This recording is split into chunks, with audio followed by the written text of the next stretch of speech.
Canadian family is going to be about $1,000 to $1,200 poorer this year because of 5 federal tax increases that are coming in 2023. If you're paying CPP and you're making more than $66,000 a year, your premiums are going to go up by about $20 a month. EI, and you're making more than $61,000 a year, you're going to pay about an extra $50 this year. The carbon tax, we all know about the carbon tax.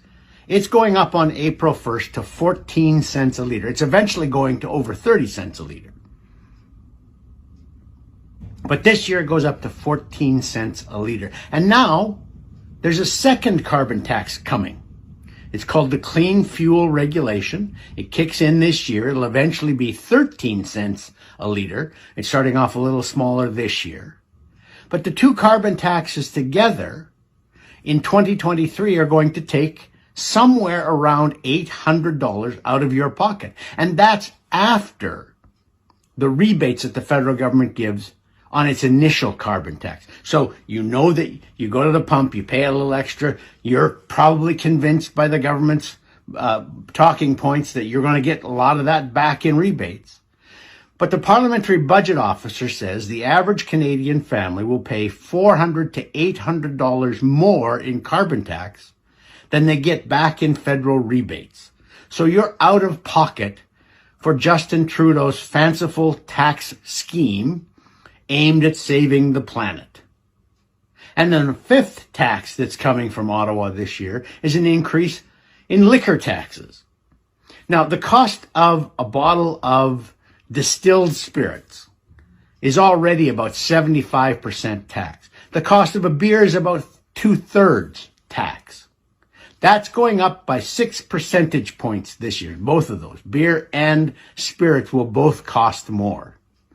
If you're the typical Canadian family consuming a typical amount of beer and liquor, you're going to pay about an extra $100 this year. All totaled, for most Canadian families, that's going to come up somewhere around $1,000 to $1,200. And that's on top of the extra $2,000 you're already paying in federal taxes, higher than in 2015 when the Liberals came in.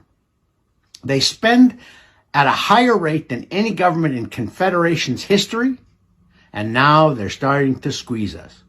Now, you remember when they came in 2015, they said, oh, no. We don't have to tax the middle class.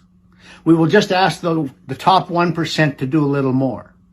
Well, there are only 380,000 people in Canada who make more than $200,000 a year. That's the 1% in Canada. 380,000 who make more than $200,000 a year. There aren't enough of them to pay for all the fanciful schemes that the Liberals have come up with, not just on the pandemic, just to grow the size of the federal government. And now those chickens are coming home to roost, and they're going to roost in your wallet. Another $1,200 this year in federal taxes. For Post Media, I'm Lorne Gunter.